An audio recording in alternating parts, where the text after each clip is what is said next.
Olá, eu sou Teresa Amar Ribeiro e está a ouvir o Economia Dia a Dia, o podcast que lhe dá respostas simples e resumidas para os principais temas da economia nacional e internacional. Todos os sábados lançamos um episódio que explora um tema económico em destaque durante a semana. Esta semana vamos falar dos presentes do Primeiro-Ministro António Costa para os jovens portugueses. Entre o alargamento do IVA zero até 31 de dezembro e as novas medidas da habitação que esperam a decisão da reunião do BCE, António Costa apresentou um conjunto de medidas diretamente para os jovens. É desta forma que o Partido Socialista regressa à política. Foca-se em tentar manter a geração mais qualificada de sempre em Portugal. As medidas deverão ser aprovadas ao longo das próximas semanas ou no âmbito do Orçamento do Estado para 2024. A convidada de hoje é a jornalista Rita Diniz, da secção de Política do Expresso, que acompanhou em Évora o lançamento das medidas do PS pelas palavras do Primeiro-Ministro. Olá Rita, obrigada por estares aqui connosco. Olá Teresa. Vamos ouvi-lo a apresentar duas das medidas de apoio aos jovens esta quarta-feira em Évora. Em cada ano de trabalho em Portugal, nós iremos devolver cada ano de propinas pagas em Portugal.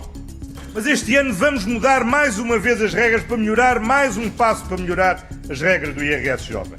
E, portanto, no primeiro ano de trabalho, no primeiro ano em que as pessoas declaram o seu rendimento, o IRS será zero e haverá total isenção de IRS no primeiro ano de trabalho para que todos possam começar o início da sua vida.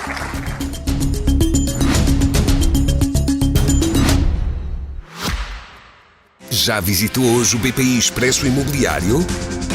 Agora pode calcular o valor da sua propriedade e guardar a documentação da sua casa e do recheio numa nova área pessoal única no mercado.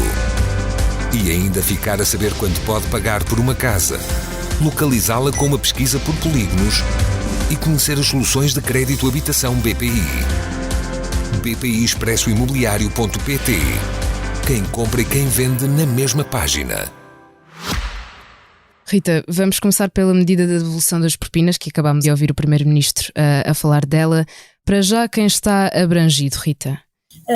É uma medida que já está a receber muitas críticas da oposição, mas que abrange basicamente todos os jovens que estudaram em Portugal, tiraram licenciatura, mestrado em Portugal e que estão a trabalhar também em Portugal. Portanto, a ideia é fixar o talento, que é um grande problema que tem havido há muitos anos, que é a questão de, com o mundo globalizado, os jovens formam-se em Portugal, mas depois vão trabalhar lá fora, onde os salários são mais elevados. Portanto, a ideia aqui é não isentar os jovens de pagar propinas no acesso ao ensino superior, mas devolver depois quando estão no mercado de trabalho. Portanto, a ideia é... Aqui estamos a falar apenas de faculdades públicas, correto? Sim, estamos a falar de faculdades públicas e o valor base da licenciatura é 697 euros por ano, portanto a propina anual, e nos mestrados 1.500 euros. Não é o valor de 1.500, o Primeiro-Ministro explicava que não é um valor fixado por tabela, porque os mestrados variam muito de valor, mas é um valor que foi, que o Governo chegou àquele valor com uma questão mais de média. Portanto, 697 euros por ano no caso das licenciaturas, 1.500 no caso dos mestrados, e aqui depende, se o curso for de 3 anos, os jovens então quando entram no mercado de trabalho recebem esse valor durante os primeiros 3 anos, se o curso for de 6 anos recebem nos primeiros 6 anos de trabalho. Portanto, a ideia é mesmo equivaler.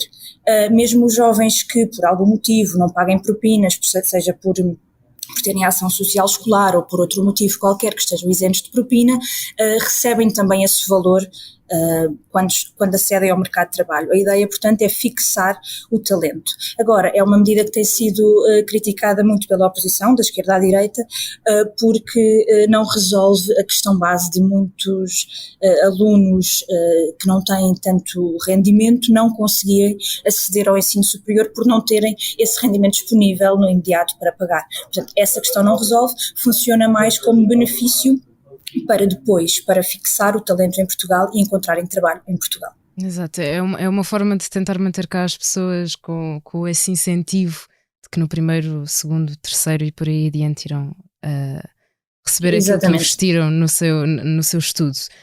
As regras do IRS, jovem Rita, também mudaram e destaca-se aqui o IRS zero no primeiro ano de descontos. Podes explicar quais é que são as restantes mudanças depois desse primeiro ano?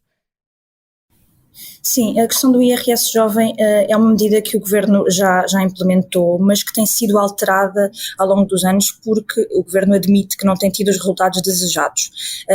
Agora, para 2024, o que vai estar no âmbito do Orçamento do Estado é uma ideia mais progressiva, em que no primeiro ano de trabalho os jovens não pagam IRS, ficam isentos. No segundo ano pagam 25% do que teriam de pagar consoante o escalão em que se inserem. No terceiro e quarto pagam 50% e no quinto ano pagam 75% do total, que seria o que pagariam de IRS consoante o escalão em que estão inseridos. Portanto, a ideia de António Costa aqui, ele explicou isso no discurso que fez na rentrée socialista, é não fazer como o PSD, que propõe uma taxa fixa de 15% para todos os jovens abaixo dos 35 anos, mas sim uma ideia mais progressiva para também dar tempo, dizia António Costa, às empresas, onde os jovens estão inseridos no mercado de trabalho, de se adaptarem e de então conseguirem depois aumentar o salário e o rendimento destes jovens trabalhadores naqueles 5 anos. Sim, até porque o PS disse que a proposta do PSD até era um pouco otimista e daí ter dado, digamos, não é uma contraproposta, mas resolveu desta maneira de ser progressivo segundo os anos de trabalho. Outra medida também de António Costa é tornar os espaços de transportes gratuitos para todos os jovens até aos 23 anos. Mas eu queria perguntar-te, Rita, sobre o apoio ao alojamento estudantil. Como é que funciona e de que valores é que estamos exatamente aqui a falar? Sim, a ideia dos passes do Sub-23 até é engraçado porque Carlos Moedas, o presidente da Câmara de Lisboa, já veio dizer que é uma ideia copiada de Lisboa, porque de facto em Lisboa isso já está em vigor. Outros partidos já disseram, entretanto, que já tinham proposto isso mesmo no Parlamento, no âmbito do Orçamento do Estado, de orçamentos do Estado anteriores, e foi sempre chumbado pelo Partido Socialista. Agora sim temos esta medida anunciada pelo Primeiro-Ministro e pelo Partido Socialista no âmbito do orçamento. Em relação ao apoio ao alojamento estudantil, também é uma medida que já existe, o Primeiro-Ministro não detalhou muito aqui, já existe esse apoio para os estudantes que estão deslocados, portanto que estão a estudar noutra cidade que não a sua área de residência, e têm um montante de apoio, uma espécie de subsídio de apoio à renda, que tem variado ao longo dos anos. Começou mais baixo, ali nos 100 e tal euros, e agora está entre os 260 e os 336 euros, consoante o concelho em que estejam deslocados, e portanto o que disse António Costa aqui é que vai ser prolongado durante todo o próximo ano letivo, este apoio vai ser prolongado. O que António Costa também disse é que neste apoio ao alojamento o que importa mesmo é construir mais residências, mais quartos, tornar esse acesso mais disponível, e foi aí que disse, e até deu o exemplo da ministra Elvira Fortunato, da Ciência e Ensino Superior, que estava na plateia, que a ministra quer duplicar o número de camas até 2026 e que para já o primeiro-ministro propõe-se apenas a quase duplicar, portanto ele brincou com essa ideia de que ainda não é certo qual é o número de camas que conseguirão chegar, mas que o grande problema do alojamento estudantil é de facto a falta de oferta e, portanto, é preciso aumentar a oferta para também os preços poderem estabilizar e os jovens conseguirem ter acesso à residência para estudar quando estão fora da sua cidade. Esse é que é o grande problema e o que trava muitas vezes os jovens de estudarem fora. Ainda nesta linha da habitação, Rita, António Costa diz que há casas que estão entre projetos, obras e concursos e lançam o número de 17 mil casas para arrendamento. Há números que não batem certo? O que é que aconteceu nessa apresentação de António Costa sobre a habitação? Sim, a questão da habitação é o grande problema, não é? E António Costa também sabe que é precisamente por causa da habitação que os jovens muitas vezes não conseguem avançar com a vida no sentido de trabalhar noutra cidade. Seja vida estudantil ou seja profissional, exatamente. Seja estudantil, seja profissional, sim, porque os salários não acompanham o nível das rendas, seja em Lisboa, no Porto, no Algarve, e portanto o grande problema é precisamente a habitação num todo. Temos a grande polémica do pacote legislativo da habitação, que está em vias de ser reconfirmada no Parlamento e então promulgada pelo Presidente da República, a contragosto, mas o que António Costa veio aqui dizer é que Dizem que agora todos falam na habitação, mas nós fomos os primeiros, o Partido Socialista foi o primeiro em 2015 a colocar esse problema no programa eleitoral e a prometer desenvolver uma nova geração de políticas da habitação através da criação de uma lei de bases da habitação, através de enumerou os avanços que o Partido Socialista foi fazendo nesse sentido desde 2015 até aqui. A grande questão é que não houve avanços. Nós sabemos que a questão da habitação demora a ser resolvida e demora a construir-se efetivamente as casas, mas a questão aqui, António Costa dizia isso também de alguma forma curiosa, que só em 2021 é que o Governo conseguiu financiamento para essa construção mais massiva de habitação pública, através do PRR, portanto, de alguma forma admite o seu falhanço no sentido em que diz que ao longo destes últimos anos, só em 2021 é que conseguiu dar o verdadeiro impulso para isso começar a ser construído. E o que diz é que, apesar de ter prometido, e isso consta no programa eleitoral do Partido Socialista, a construção de 26 mil casas até ao final da legislatura, e também chegou a dizer há uns tempos que queria, como grande desígnio, que nos 50 anos do 25 de Abril todas as carências habitacionais estivessem resolvidas, apesar dessas promessas e dessas bitolas altas, a verdade é que está muito longe de conseguir atingir esses objetivos e veio aqui com um novo número que é, apesar de tudo, já estão 17 mil casas a ser construídas e aqui o a ser construídas envolve muita coisa, é desde estarem em concurso para obras, estarem em projeto, estarem mesmo em obra, portanto não significa que haja mais de 16 mil casas disponíveis para arrendamento, mas apenas estão a andar. Portanto, os também não é uma solução para já, mas António Costa defende só dizer que está a acontecer. Exatamente, está em marcha, mas admite também que é um processo demorado e complexo, mas a verdade é que está muito atrasado e está muito aquém do que aquilo que tinha prometido inicialmente. Rita, vamos então avançar para outra medida, o cheque livre, que já não é uma novidade anunciada pelo Governo, mas parece que desta vez vai mesmo para a frente. O que é que António Costa disse sobre esta medida? Sim, esta medida já tinha sido até falada pelo Ministro da Cultura, Pedro Adão e Silva, chegou a pensar-se que ia avançar no ano passado, não avançou. Neste momento não sabemos o valor, houve uma altura que se pensava que seria um voucher de 100 euros, mas ainda não é certo, não foi referido aqui qualquer valor, portanto ainda não sabemos muito mais sobre esta medida. Sabemos também que no passado, no âmbito dos outros orçamentos do Estado, outros partidos fizeram propostas semelhantes a esta no Parlamento que foram chumbadas, seja através da proposta de um voucher cultura ou de um cheque cultura, cada um chama o que quer, que abrangeria outras coisas que não apenas livros, portanto não apenas dinheiro disponível para adquirir livros, mas também acesso a outro tipo de cultura. Na altura, Rui Tavares do Partido Livre chegou a negociar com o Partido Socialista e a disponibilizar-se para resumir aquele cheque cultura a livros, que iria mais ao encontro daquilo que o PS queria, mas não avançou mesmo assim. Agora parece que é desta que vai avançar para o ano que vem, mas não sabemos muito mais pormenores sobre esta medida. A última medida dá uma semana na rede de pousadas da juventude e 4 bilhetes de comboio. Será como um presente do fim da escolaridade obrigatória. Rita, com todas estas medidas em cima da mesa, pergunto se consideras que fará efetivamente diferença na imigração jovem, sendo que é esse o objetivo do Governo?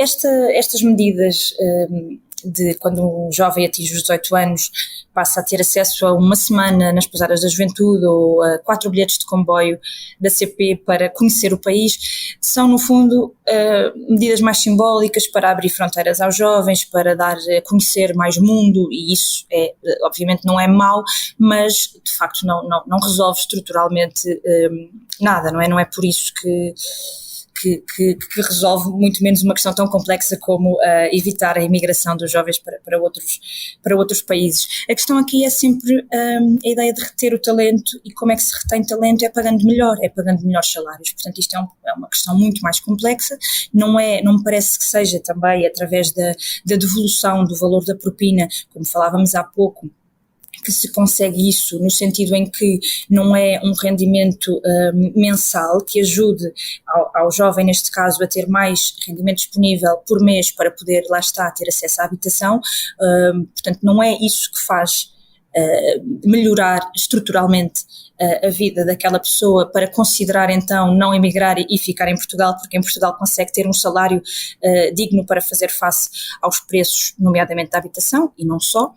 Portanto, aqui a questão é muito mais complexa, e António Costa também admitia no discurso que fez em Évora, na rentrée socialista, que o grande problema hoje em dia não é como antigamente, em que uma pessoa entrava no mercado de trabalho e comparava o seu salário com o da empresa do lado. A questão hoje em dia, com a globalização que temos e que é um dado adquirido, hoje em dia não é assim. Hoje em dia, um engenheiro em Portugal compara o seu salário com o de um empregado de mesa na Holanda ou na Alemanha. E se for comparar com o de um engenheiro na Holanda ou na Alemanha, então fica muito aquém. Portanto, aqui a questão da imigração jovem é essa. Enquanto os salários não forem equiparados à média europeia, ou enquanto não forem equiparados a outros países aqui ao lado que são tão acessíveis, e enquanto o valor das rendas, lá está, volto a falar na habitação, for tão alto em comparação com o salário, então assim nunca se resolverá de facto estruturalmente o problema da imigração. Tudo isto são medidas que procuram chegar lá. Também António Costa falava no seu discurso de que muitas vezes as medidas que se tomam não têm efeitos imediatos, mas procuram resolver problemas mais alargados e ao fim de alguns anos. Dava até o exemplo de António Guterres, quando pôs a educação como a sua grande prioridade, não o fez para os jovens daquela altura, mas sim para os que nasciam naquela altura, e portanto isto tudo demora tempo. Mas lá está, fazendo aqui um bocadinho, recapitulando as medidas que foram apresentadas aqui por António Costa neste comício, apesar de ele ter dito que não ia fazer um comício, foi precisamente isso que fez neste comício de arranque do ano político. Não parece que sejam, que resolvam estruturalmente o problema da imigração jovem. É um começo e são algumas delas positivas, como dizias ainda há pouco. Rita, vamos então esperar para ver se estas medidas vão ou não ser aprovadas nos próximos tempos. Será no Orçamento do Estado de 2024 e certamente irás acompanhar o tema como nós aqui no Economia Dia a Dia. Muito obrigada. Obrigada também. Antes de fechar o Economia Dia a Dia, convido a ouvir o podcast do Futuro do Futuro, do jornalista Hugo Seneca. Está à conversa com Pedro Madureira, responsável científico da estrutura de missão para a extensão da plataforma continental. Fala sobre a futura fronteira de Portugal e Espanha e diz que há sobreposição da extensão das plataformas de Canárias e Madeira. A sonoplastia deste episódio foi de João Martins. Muito obrigada, João, e assim, obrigada por estar desse lado. Se tem questões ou dúvidas que gostaria de ver explicadas no Economia Dia a Dia, envie um e-mail para tearribeiros@express.empresa.pt. Voltamos já na segunda, com mais novidades económicas.